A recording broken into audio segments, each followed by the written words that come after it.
কালো জিরা কারা কারা দৈনিক খাও? হাত উঁচু করো তো। আচ্ছা, অনেকে কালো জিরা খায় না।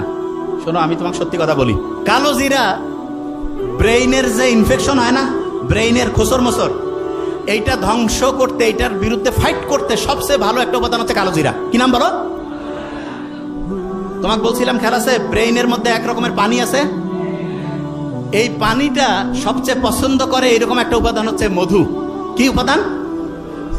বিভিন্ন জায়গায় যে ন্যাচারাল যে মধু পাওয়া যায়, সেই মধুটা প্রত্যেকদিন 1 চামচ 1.5 চামচ করে রেগুলার খাবা কালো জিরা দিয়া। দেখবা আল্লাহর রহমতে তোমার ব্রেইনটা এত পরিষ্কার থাকবে, এত সুন্দরভাবে চিন্তা করতে পারবে।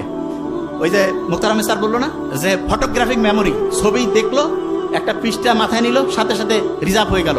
আস্তে আস্তে আল্লাহর রহমতে সেই রকম মেমোরি আল্লাহ চাইলে তোমার হয়ে যাবে। বুঝতে পারছো? তাইলে বলো তো, প্রত্যেকদিন মধু খাবো কিনা? কালো জিরা প্রত্যেকদিন। যারা মেডিকেলে পরীক্ষা দিবে কয়টা বক্স পড়বে দৈনিক? যারা ঢাকা ইউনিভার্সিটিতে দিবে তারা? যারা 2টায় দিবে কয়টা? 6টা। 2টায় দিলে 6টা। আচ্ছা, হঠাৎ করে মেজাজটা গরম হয়ে যায়, মাথাটা একটু খোঁচর মোচর করে, আসে না এরকম অনেকের? ওই সময় একটা কাজ করবা, সেটা কি বলি? ওই সময় খুব সহজ কাজ, সেটা হচ্ছে কি জানো? চোখ বন্ধ করবা। করো করো, করছো? চোখ বন্ধ করে চিন্তা করো যে তুমি যে জায়গায় চান্স পাইতেছো সেই জায়গায় চান্স পেয়ে গেছো। চিন্তা করো তো, ভালো লাগতেছে? আচ্ছা, একটা জিনিস বলি, পরীক্ষার হলে অনেক সময় খেয়াল পড়ে না, তখন চোখ বন্ধ করলে পড়াটা মাথায় আসে না। কারণটা কি জানো? চোখ হচ্ছে আমাদের প্রায় 80% সেন্স, মানে আমরা আমাদের ব্রেইনের যে খরচ 80% চোখ করে। কে করে? শোনো, একজনের চোখের দিকে তাকাইলে বোঝা যায় না সত্যি বলতেছে না মিথ্যা, এ ভালো চাচ্ছে না খারাপ, বোঝা যায় না? বলে না, চোখটা মানুষের মনের যে প্রতিচ্ছবি, সেটা চোখের মাধ্যমে প্রকাশিত হয়। তোমার একটা পড়া মনে আসতেছে না, তার মানে ব্রেইনে যে জায়গায় পড়াটা রাখছো সেই জায়গা থেকে নেটওয়ার্ক ঠিকভাবে কানেকশন পাচ্ছে না।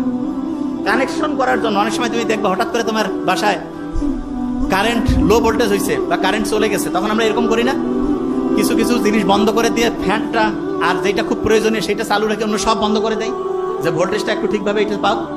ঠিক তেমনি করে তোমার ব্রেইনের ভোল্টেজে তখন কম বেশি হয়েছে, এই ভোল্টেজটা তখন কিভাবে আসবে? ঠিক চোখ বন্ধ করছো না, তখন এই শক্তিটা তো খরচ আর হচ্ছে না, তখন ও খুঁজতেছে পড়াটাকে, এবং পড়াটা খুঁজে আলহামদুলিল্লাহ চলে আসলো। আরেকটা জিনিস দেখবা, হঠাৎ করে তোমার একটা পড়া মাথায় আসতেছে না, দেখিও পরীক্ষার হল থেকে বাড়ি হইছো, ওই সময় মাথায় আসছে, হয়েছে এরকম হয় না?